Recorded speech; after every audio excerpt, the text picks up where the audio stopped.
Parliament ఎన్నికల్లో ఎప్పుడైతే భారతీయ జనతా పార్టీకి 240 సీట్లు వచ్చి కూటమిగా ప్రభుత్వం ఏర్పాటు చేసిందో, ఆ తర్వాతన బీజేపీని గద్దె దించాలన్నటువంటిది రాహుల్ గాంధీ స్కెచ్. అందుకోసం విదేశీ శక్తుల తోడు తీసుకున్నాడు. సోరోస్ గ్రూప్‌తో ప్లాన్ చేసుకున్నాడు.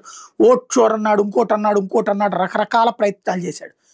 కానీ ఆ తర్వాత జరిగిన ఎన్నికల్లో భారతీయ జనతా పార్టీ ఘన విజయం సాధించడంతో ఏం చేయాలో అర్థం కాలేదు. హర్యానా లాంటి చోట్ల విజయాలు గాని ఇవి.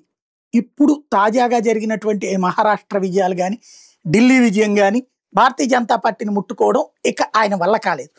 అందుకనినే ఆ పరాజయాల తర్వాత అర్జెంటుగా అతను కాన్సన్ట్రేట్ చేసినటువంటి ఎలక్షన్ ఏదన్నా ఉంది అంటే బీహార్. ఆ రోజు నుండి జట్టు కట్టాడు. ఆ రోజు నుండి తేజస్వి యాదవ్ను కూడా పక్కన పెట్టి తనే భారీ ఎత్తున రంగంలోకి దిగిపోయాడు. ఓట్ చోర్ అన్నాడు, అదన్నాడు, ఇదన్నాడు, తిరిగాడు. అదేదో బోట్లో నుంచి కింద పడి ఈతలేశాడు. రకరకాల ప్రయత్నాలు చేశాడు. దాంతో చివరికి సచ్చినట్టు తేజస్వి యాదవ్ కూడా అతన్ని బతిమలాడుకుని తన పేరు ముఖ్యమంత్రిగా చేసుకోవాల్సి వచ్చింది. అయినా కూడా ప్రకటింపజేయకపోతే తనకు తానే ప్రకటించుకుంటే బీజేపీ అక్కడ కాంగ్రెస్ పార్టీ సపోర్ట్ చేయాల్సి వచ్చింది. బట్ ఇంత చేసినటువంటి రాహుల్ గాంధీకి, కాంగ్రెస్ పార్టీకి సింగిల్ డిజిట్, అది అక్కడ ఉన్నటువంటి ప్రజలు ఇచ్చినటువంటి తీర్పు. కేవలం క్రిందటిసారి 55 ఇస్తే 19 గెలిచారు.